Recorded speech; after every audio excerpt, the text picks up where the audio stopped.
আমি এই মুহূর্তে দাঁড়িয়ে আছি শেরপুর সদরের রোহা ইউনিয়নের বেলতলি বাজারে। তো প্রতি বছরই এখানে চৈত্র মাসে চৈত্র সংক্রান্তি মেলার আয়োজন করে, তো যেটাকে স্থানীয় ভাষায় চৈতালি মেলা বলা হয়।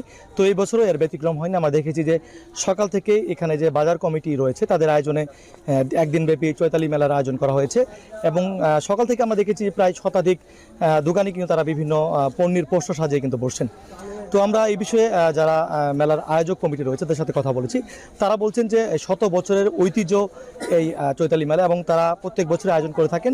তো এই বছরের ব্যতিক্রম হয়নি, তারা এই বছরও এই চৈতালি মেলার আয়োজন এখানে করেছেন।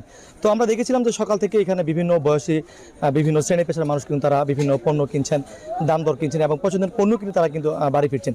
তো আমি যদি একটু জানাই, এখানে প্রতি বছর নেই, এবারও বিভিন্ন গ্রামীণ ইতিহাস এবং ঐতিহ্য সম্বলিত যে মুখরোচক খাবার, বিশেষ করে বাতাসা, তারপর হচ্ছে মুড়ি, মুরকি, গুড়ের জিলাপি সহ বিভিন্ন হাতে তৈরি মোয়া সহ বিভিন্ন মুখরোচক খাবার তারা কিন্তু এখানে দোকানে তারা পসরা সাজিয়ে বসছেন। আয়োজক কমিটি বলছেন যে এটা শুধুমাত্র একটি চৈতালি মেলা না, এটা কিন্তু বিভিন্ন গ্রামীণ ইতিহাস ঐতিহ্য বহন করে এবং বিশেষ করে এটা কিন্তু এই ইউনিয়নে যারা যারা গ্রামবাসী রয়েছেন তাদের জন্য কিন্তু একটা মিলন মেলা।